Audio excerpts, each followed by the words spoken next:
DYSP Shri Subhash Babu നമ്മളോടൊപ്പം ചേരുകയാണ്. ശ്രീ സുഭാഷ് ബാബു, ആശങ്കയുളവാക്കുന്നൊരു വാർത്ത എന്ന് പറയേണ്ടിയിരിക്കുന്നു. മലപ്പുറത്ത് ഇതര സംസ്ഥാന തൊഴിലാളികളെ സംഘടിപ്പിച്ച് ഇങ്ങനെ ഒരു ഇസ്ലാമിക സംഘടന കൂട്ടായ്മ നടത്തുന്നു, അതിൽ നിരവധി പേർ പങ്കെടുക്കുന്നു എന്നത്.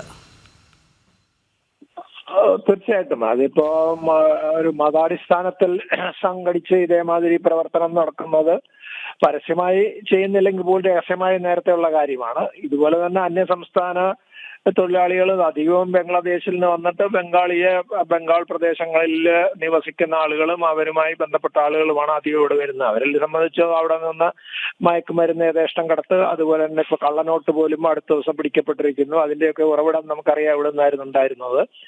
ആ രീതിയിൽ കേരളത്തിൽ വ്യാപകമായി പ്രവർത്തനം നടന്നുകൊണ്ടിരിക്കുന്നുണ്ട്.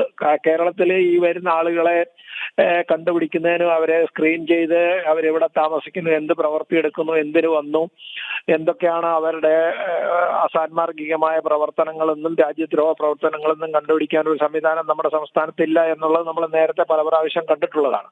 അപ്പോൾ അതിന്റെ മറവിൽ ഇതേമാതിരി ഇവിടെ കൊണ്ടുവന്നിട്ട് ഇതേമാതിരി ആളുകളെ ഓരോ സ്ഥലത്ത് താമസിപ്പിക്കുകയും ഇവിടെ നിന്ന് വിവാഹം കഴിച്ചതിന് ശേഷം അവർക്ക് ഇവിടെ അടിഞ്ഞുകൂടാനുള്ള ഒരു സൗകര്യം ഒരുക്കാനുള്ള ഒരു പ്രവർത്തനം നടക്കുന്നു എന്ന് നേരത്തെ തന്നെ ഇന്റലിജൻസ് റിപ്പോർട്ട് കൊടുത്തിട്ടുള്ളതാണ്.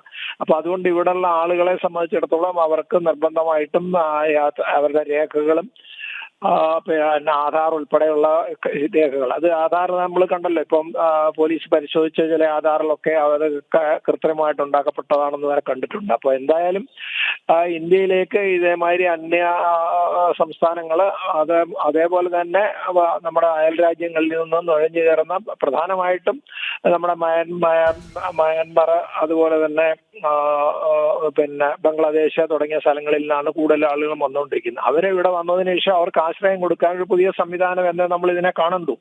അത് വ്യാപകമായ രീതിയിൽ പ്രചരിക്കും. കേരളത്തെ സംബന്ധിച്ചുള്ളവർക്ക് ഏറ്റവും കൂടുതൽ സൗകര്യപ്രദവും ഫലഭൂയിഷ്ടവുമായ ഒരു പ്രദേശമാണ്. ഒരുപാട് സഹായങ്ങളും സൗകര്യങ്ങളും ചെയ്തു കൊടുക്കാൻ ഇവിടെ ഒരുപാട് തീവ്രവാദ പ്രവർത്തനങ്ങൾ അവരെ സഹായിച്ചുകൊണ്ടിരിക്കുന്നുണ്ട്.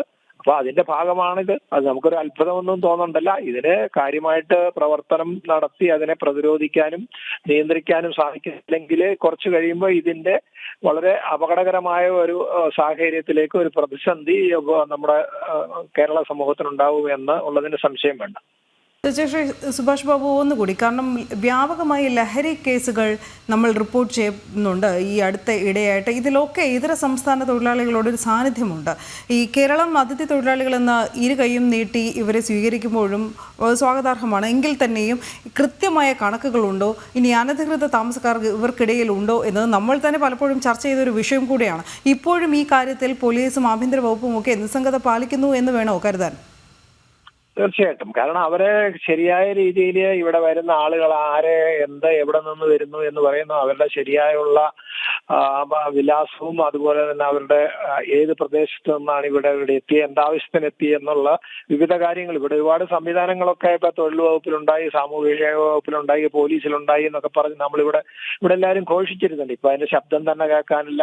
മയക്കുമരുന്ന് ഇവരാണ് കൊണ്ടുവരുന്നത് എന്നിപ്പോ കഴിഞ്ഞ ദിവസങ്ങളിലെ പത്രങ്ങൾ മാത്രം നോക്കി, അതുപോലെ മാധ്യമങ്ങൾ റിപ്പോർട്ട് ചെയ്തത് മാത്രം നോക്കിക്കഴിഞ്ഞാൽ ഇതിൽ അധികം ആളുകളും ഇവിടെ കൊണ്ടുവരുന്നത് ഇപ്പം കളമശ്ശേരി പോളിടെക്നിക്കിൽ വരെ എത്തിച്ചു കൊടുത്ത കഞ്ചാവും മറ്റേ മാതിരി മയക്കുമരുന്നൊക്കെ എത്തിച്ചു കൊടുത്തത് അവിടെ നിന്ന് ബംഗ്ലാദേശിൽ നിന്ന് വന്ന ആളുകൾ മുഖാന്തരമാണല്ലോ കിട്ടിയതെന്ന് പറഞ്ഞ് കഴിഞ്ഞ ദിവസം 2 ആളെ അറസ്റ്റ് ചെയ്തില്ലേ. അപ്പോ അവരിവിടെ വ്യാപകമായിട്ട് ഇതേമാതിരി, ഇവിടെ നമ്മൾ അതിഥി എന്ന് പറയുമ്പോൾ അക്രമികളാണ് ഇവിടെ വരുന്ന ആളുകളും അവർക്കൊക്കെ നമ്മൾ അതിഥി എന്നൊരു ലേബൽ അടിച്ചു കൊടുത്തിട്ട് അവരെ ഇവിടെ പ്രീണിപ്പിക്കുന്ന ഒരു സമീപനമാണുള്ളത്. അത് രാഷ്ട്രീയമായിട്ടും അതുപോലെ തന്നെ ഭരണപരമായിട്ടും ഇത് അപകടകരമായ ഒരു സ്ഥിതിവിശേഷം ക്ഷണിച്ചു വരുത്തിയിരിക്കുകയാണ്. അപ്പോൾ അവരെ സംബന്ധിച്ചിടത്തോളം ഇതിലെ ക്രിമിനൽ അതിഥി ആരാണ്, തൊഴിലാളി ആരാണെന്ന് തിരിച്ചറിയാൻ സംവിധാനമില്ലാടത്തോളം കാലം ഈ അതിഥി തൊഴിലാളി എന്ന് നമ്മുടെ ഓമന പേരിട്ട് വിളിച്ച് ആതിഥ്യം കൊടുക്കുന്ന ഇവരുടെ പ്രവർത്തനം നമുക്ക് രാജ്യദ്രോഹപരവും അതുപോലെ സാമൂഹ്യ ദ്രോഹപരവും ആണ് എന്നുള്ളതിന്റെ തെളിവുകളാണ് ഇത്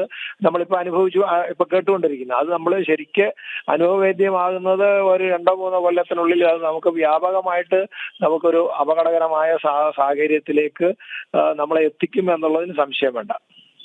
വളരെയധികം നന്ദി ശ്രീ സുഭാഷ് ബാബു.